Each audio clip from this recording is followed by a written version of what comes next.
Hi guys, so after a long time it's a pleasure to welcome you all. So दोस्तों, एक महीने पहले जितने भी स्टॉक्स मैंने आप लोगों के साथ में शेयर किए थे उनमें से काफ़ी स्टॉक्स के टारगेट अचीव भी हो गए हैं। कुछ स्टॉक्स के टारगेट अभी रनिंग में है, ठीक है, मतलब ट्रेड अभी एक्टिवेट है। कुछ ट्रेड्स में अभी तक ट्रेड एक्टिवेट नहीं हुआ है, और अगर किसी का स्टॉप लॉस हिट हुआ है तो फिर स्टॉप लॉस नहीं हिट हुआ है, वो है ट्रेलिंग स्टॉप लॉस हिट हुआ होगा। स्टॉप लॉस तो किसी भी ट्रेड का हिट नहीं हुआ है, ठीक है। सो दोस्तों, आज के इस वीडियो में हम लोग बात करने वाले हैं ट्रांसपोर्ट कॉरपोरेशन ऑफ इंडिया के बारे में, ठीक है। सो जैसा कि आप लोग मेरी स्क्रीन पर देख सकते हो, ये एक स्मॉल कैप स्टॉक है, मॉडरेटली रिस्की है। और इसी के साथ में अगर हम लोग यहाँ पर स्क्रॉल करके नीचे आएंगे तो फिर आप लोग यहाँ पर देखोगे कि अभी इस स्टॉक का जो करंट प्राइस है वो इसकी इंट्रिंसिक वैल्यू से ज़्यादा है, तो फिर ये जो पैरामीटर ये अपने अगेंस्ट में जाता है। बट इस स्टॉक्स के जो रिटर्न इक्विटी है वो बैंक एफडी रेट से बेटर हैं, लेकिन ये स्टॉक्स डिविडेंड रिटर्न्स बिल्कुल अच्छे नहीं देता है, ठीक है। सो ये पैरामीटर अपने फेवर में नहीं जाता है, but it's good time to consider this stock because ये स्टॉक अभी तक ओवरबॉट जोन में नहीं है, और स्टॉक में अभी तक कोई रेड फ्लैग भी नहीं है। अगर आप लोग यहाँ पर आकर के स्क्रॉल करके नीचे देखोगे तो फिर इस स्टॉक में जितने भी एनालिस्ट यहाँ पर बाइंग रिकमेंडेशन देते हैं, सॉरी, इस स्टॉक को जितने भी एनालिस्ट यहाँ पर कवर करते हैं उसमें से 71% एनालिस्ट यहाँ पर बाइंग रिकमेंडेशन देते हैं। दोस्तों, इसी के साथ में अगर हम लोग ट्रांसपोर्ट कॉर्पोरेशन ऑफ इंडिया के प्राइस परफॉर्मेंस पर नज़र डालेंगे तो फिर आप लोग यहाँ पर एक बहुत अच्छी चीज़ नोटिस करोगे कि इस स्टॉक ने पिछले 3 साल के अंदर 175% के रिटर्न्स दिए हुए हैं, और पिछले एक साल में कुछ खराब रिटर्न्स नहीं दिए हैं। अराउंड 34.35% के रिटर्न्स दिए हैं, जो कि मैं अच्छे मानूंगा। यील्ड टू डेट में इसने सिर्फ 3.4% रिटर्न्स दिए हैं, जो कि मैं ज़्यादा कंसीडर नहीं करूँगा। पिछले 3 महीने में अराउंड ये 7% के ही रिटर्न दे पाया है, और पिछले एक वीक में भी ये डाउन है, और पिछले एक महीने में भी ये डाउन ही है। अब बात आती है यहाँ पे वॉल्यूम एनालिसिस की। सो दोस्तों, अगर आप लोग यहाँ पर एक चीज़ नोटिस करोगे तो यहाँ पर आप लोग देखोगे कि इसमें जो डिलीवरेबल वॉल्यूम है वो काफ़ी अच्छा है। अगर आप लोग इसके प्रीवियस ट्रेडिंग सेशन का देखोगे तो फिर यहाँ पर अराउंड 45.75% का डिलीवरेबल वॉल्यूम है।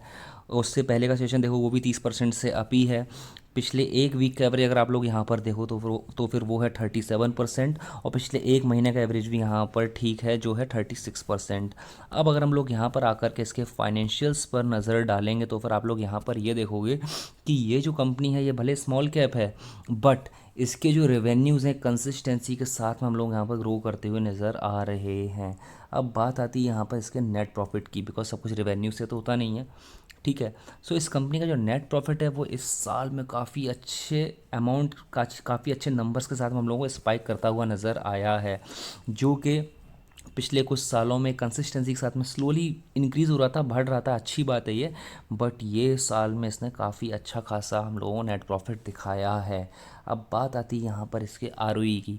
इसकी आरओई भी काफ़ी अच्छी है, जो कि है 20.24, जिसको मैं बहुत अच्छा मानूंगा, बिकॉज मैं तो 15% ही कंसीडर करता हूँ, ठीक है। अब बात आती है डीई की, तो फिर इसका जो डीई है वो है 0.04। सो दोस्तों, अब अगर हम लोग इसके शेयर होल्डिंग पैटर्न पर जाकर के नज़र डालेंगे तो फिर आप लोग यहाँ पर ये देखोगे कि इस स्टॉक में जो प्रमोटर्स की होल्डिंग है वो है 66.57%। पिछले साल में ऑलमोस्ट सेम ही है, कोई ज़्यादा चेंज नहीं आया हुआ है। अब अगर हम लोग यहाँ पर आकर के इसकी एफ की होल्डिंग देखेंगे तो फिर as compare to last year इसकी एफ की होल्डिंग भी हम लोगों को बढ़ती हुई नज़र आई है। हाँ, प्रीवियस कुछ क्वार्टर्स में यहाँ पर इसमें हम लोगों को थोड़ा डिक्लाइन देखने को मिला था, बट उसके बाद में इसमें वापस से एफ आ गए हैं, जो कि गुड साइन है। अब यहाँ पर हम लोग इसके डी पर नज़र डालेंगे तो फिर डी यहाँ पर ऑलमोस्ट सेम ही है as compare to last year, कोई ज़्यादा बड़ा चेंज नहीं है। So guys, now let's move to the chart. दोस्तों, फिलहाल आप लोग मेरी स्क्रीन पर ट्रांसपोर्ट कॉर्पोरेशन ऑफ इंडिया का डेली चार्ट देख रहे हो, और अगर आप लोग इसके डेली चार्ट पर नोटिस करोगे तो फिर ये स्टॉक अपने ऑल टाइम हाई के आसपास अभी ट्रेड करता हुआ नज़र आ रहा है, ठीक है।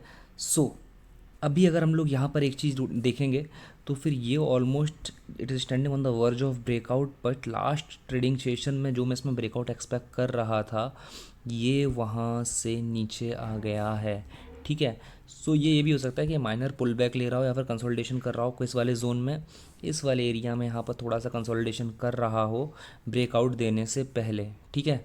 सो अभी हम लोग इसमें टारगेट क्या रख सकते हैं, ठीक है। इसमें मेरा टारगेट काफ़ी ऊपर है, इसका जो मेरा टारगेट है इसमें मेरा टारगेट है यहाँ से अराउंड 1230, मतलब 1230 के आसपास, ठीक है। 1200 पकड़ लेंगे अगर हम लोग इसमें target. So it goes around somewhere like this. अगर इसका हम लोग यहाँ से देखते हैं,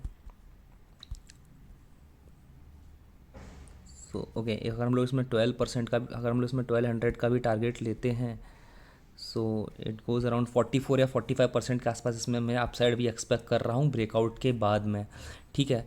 बट इसमें एक चीज़ हम लोग ध्यान में ये रखनी है कि कभी भी ना एक ही पैटर्न नहीं बनता है एक चार्ट पर। एक चार्ट पर ना कभी दो तीन पैटर्न भी मल्टीपली फॉर्म हो सकते हैं। एक हम लोग ये वाला पैटर्न तो हम लोगों को दिख रहा है, ठीक है, ये ट्रायंगल हम लोगों को दिख रहा है, बट यहाँ पर मुझे एक और चीज़ दिख रही है, वो ये वाला पैटर्न है। हो सकता है कि हम लोग बड़ा वाला पैटर्न देख रहे हो और जो इसमें बाकी जो ट्रेडर्स हैं, जो बड़े प्लेयर्स हैं इसमें, वो इस वाले पैटर्न को फॉलो कर रहे हो।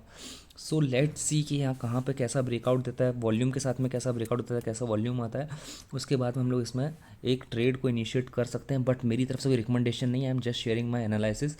So please conduct your own research and analysis before initiating any position in any stock, ठीक है। अब मैं यहाँ पर आपको एक चीज़ और बताना चाहूँगा कि स्टॉप लॉस तो सिस्टम में रखना पड़ेगा। अब स्टॉप लॉस कहाँ पे रखा, इसमें रख सकते हैं, इसमें स्टॉप लॉस समवेयर अराउंड यहाँ पे रखेंगे, या फिर 1:2 का टारगेट लो। स्टॉप लॉस मेरा मतलब इतना नीचे नहीं है, स्टॉप लॉस हम लोग यहाँ कहीं पर रखेंगे, ठीक है। ये जो यहाँ पर स्विंग लोज बन रहे हैं, इसका जो कंसोलिडेशन हो रहा है ना, स्विंग्स बन रहे हैं, हम लोग स्विंग लो के नीचे यहाँ पर अपना स्टॉप लॉस रखेंगे। टारगेट अपना है 44 या 45% का, तो फिर हम लोग 1:2 का तो नहीं करेंगे, लेकिन 1:3 का टारगेट ले सकते हैं, ठीक है। और जैसे जैसे अपना ये स्टॉक ऊपर जाता जाएगा, जो कि मैं हर वीडियो में बोलता हूँ, वैसे वैसे हम लोग अपने स्टॉप लॉस को भी ट्रेल करते जाएंगे। So guys, this is my analysis in Transport Corporation of India. Meanwhile what do you think? Please draw your suggestions in comment box and property suggestions add. See you in my next video, take care.